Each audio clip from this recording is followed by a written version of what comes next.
नमस्कार भाई साहब। उम्मीद है भाई आप सबकी तैयारी बढ़िया चल रही होगी। हमने कल एक प्रैक्टिस सेट डाला था जीके का 50% का टेलीग्राम ग्रुप के ऊपर। तो वो स्पेशल दिल्ली पुलिस, हरियाणा सीटी, हरियाणा ग्रुप डी और हरियाणा पुलिस के लिए है। तो अब हमने एक सीरीज शुरू करी है आज से। हम क्या करेंगे कि भाई डेली एक सेट तो 50 क्वेश्चन का मिक्स जीके का होगा, जिसमें करंट अफेयर भी होगी इंडिया की। और एक सेट होगा टॉपिक वाइज, और एक अलग से क्लास आओगी इंडिया करंट के ऊपर। ठीक है, ये तीन तो क्लास आवे आवेंगी डेली।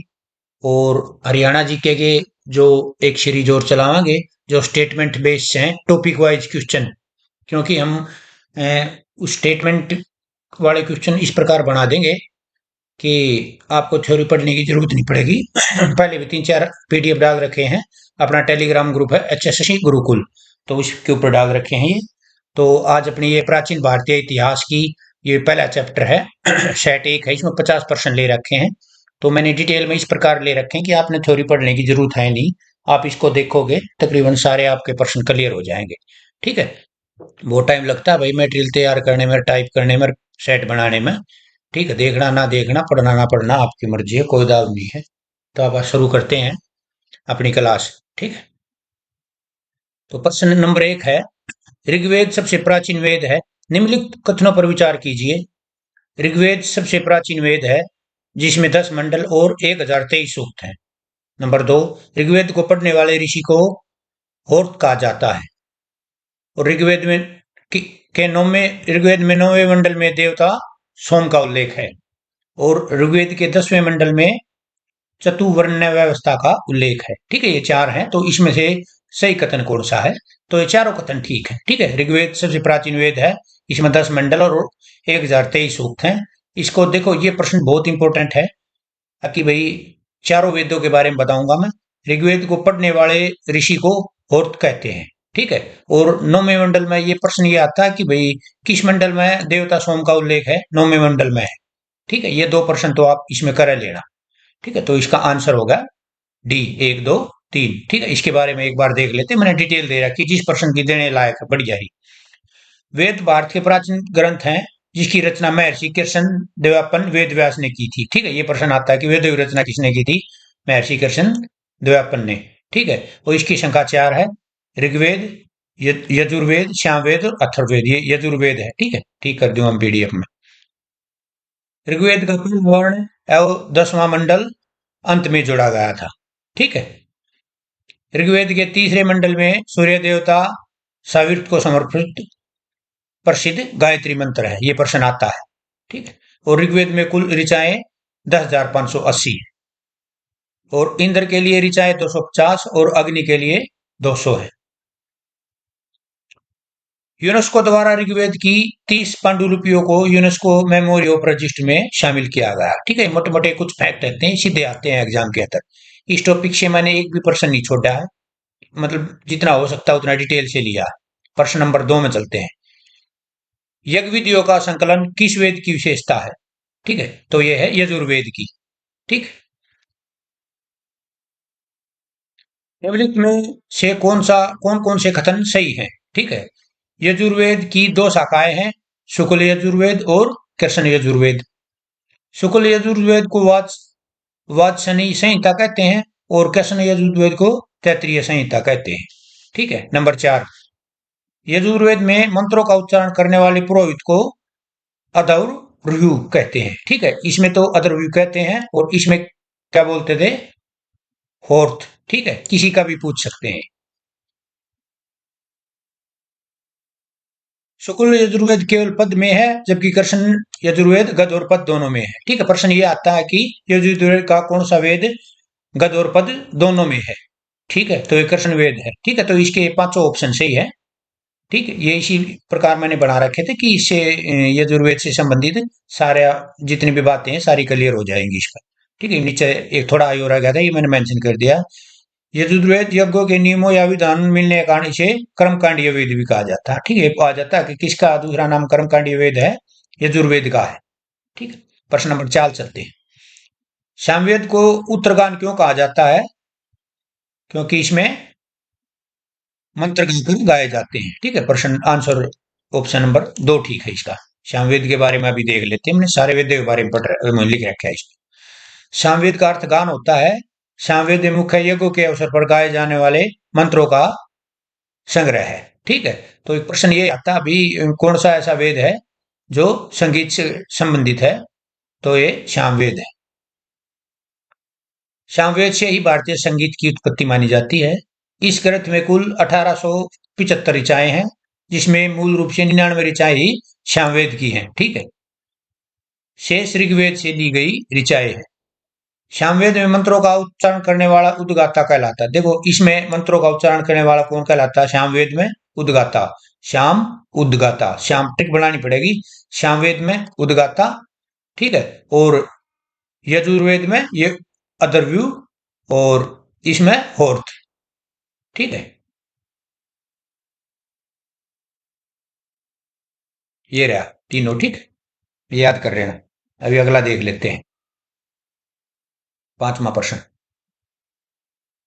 निम्नलिखित में से कौन सा कथन सही नहीं है? अर्थवेद को प्रारंभ में ब्रह्मवेद कहा जाता था। अर्थवेद में जादू टोना, औषधि और रोग निवारण का वर्णन है। अर्थवेद वैदिक साहित्य का सबसे पहला वेद है।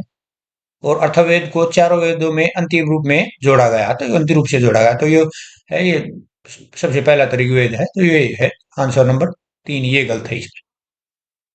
ठीक है, इसके बारे में डिटेल में देख लेते हैं।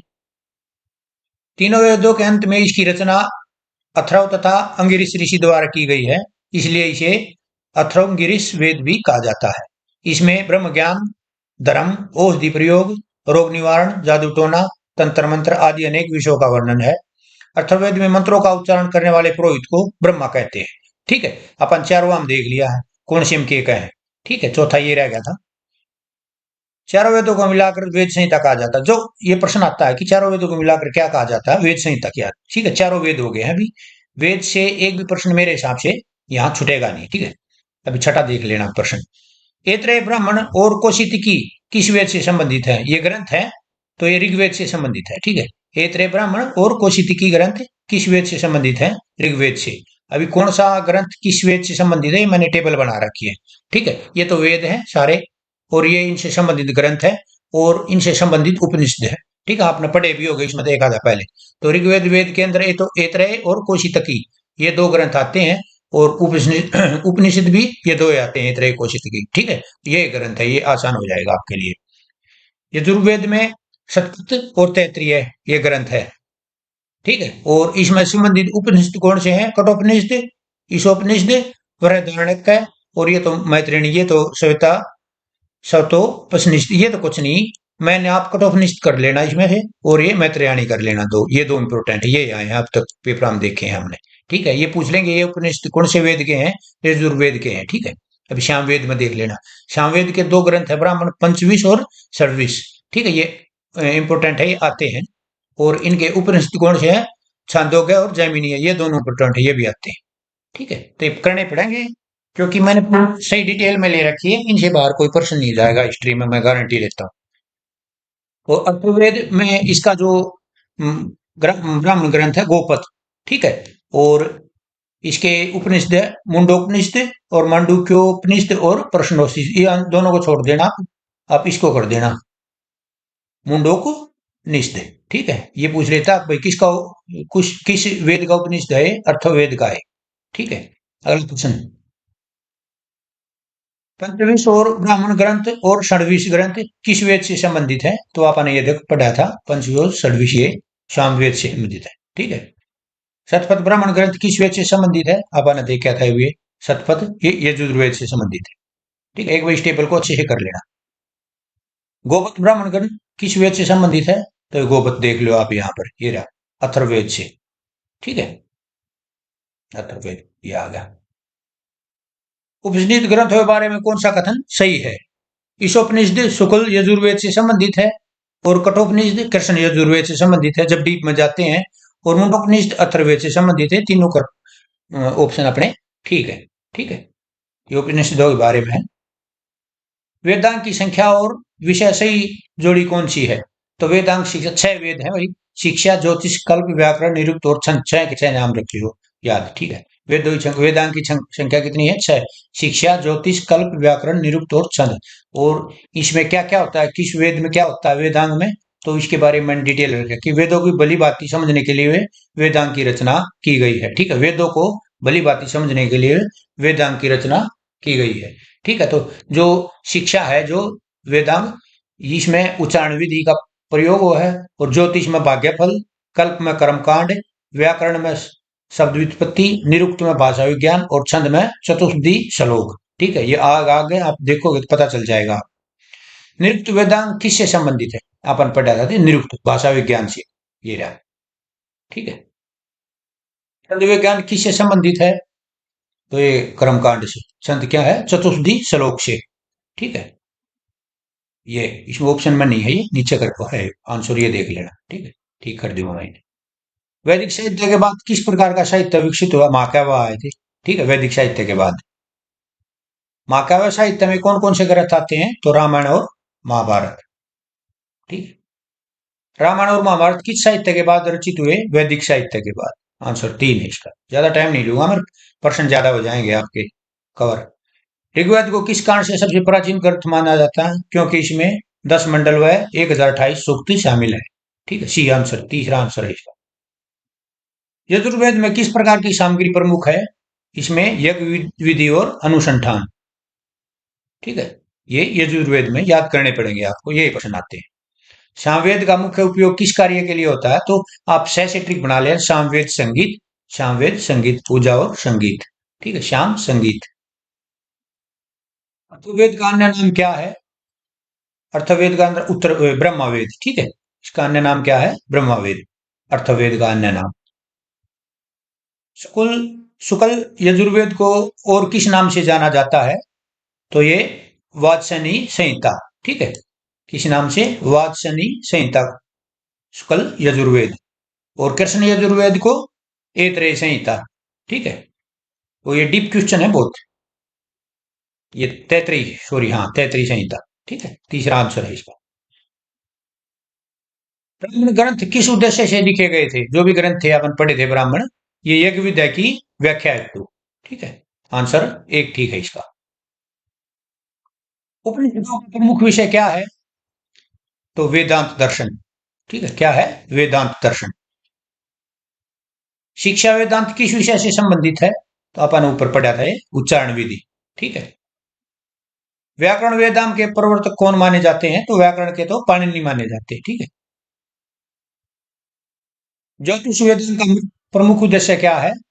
समय और ग्रह नक्षत्र की गणना करना। Answer number 3। इनमें से कौन सा ग्रंथ अर्थवेद से संबंधित है? तो ये गोपथ ब्राह्मण, बहुत इंपॉर्टेंट प्रश्न है। ठीक है, ब्राह्मण ग्रंथ किस से संबंधित है? तो ऋग्वेद से है, यजुर्वेद से, सॉरी। ठीक है, शतपथ किससे है? यजुर्वेद से। ऐतरेय ब्राह्मण ग्रंथ किससे संबंधित है? ये यजुर्वेद से, ऋग्वेद से है। ठीक, शतपथ यजुर्वेद और ऐतरेय ऋग्वेद।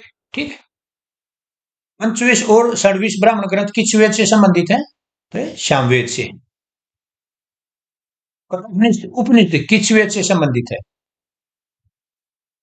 तो ये यजुर्वेद है। और इस और डीप जाओगे तो यजुर्वेद के दो थे, कृष्ण वेद और शुक्ल यजुर्वेद, तो ये कृष्ण से। ठीक है, मुंडकोपनिषद उपनिषद किस वेद से संबंधित है? ये अर्थवेद से। अर्थवेद में मंत्रों को गाने वाला क्या कहलाता है?